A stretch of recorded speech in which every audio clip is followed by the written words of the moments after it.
And put his stick on the passing side, preventing Beauvillier from getting it on. Dobson tried to slide it to Lee, and he got it. Anders Lee with the redirection on the feed from Noah Dobson, and the Islanders score on the power play. Anders Lee pretty happy. He missed the game the other night, comes back in, gets one on the power play, but you got to admire what Noah Dobson's turning out to be. I mean, the plays that he's making, the peripheral vision, the awareness of where everybody is on the rink, and the Islanders just stay with this particular power play. Good hard work on the forecheck.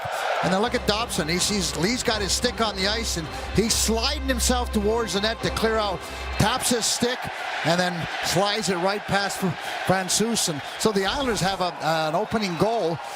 Important for them because they don't score that opening goal.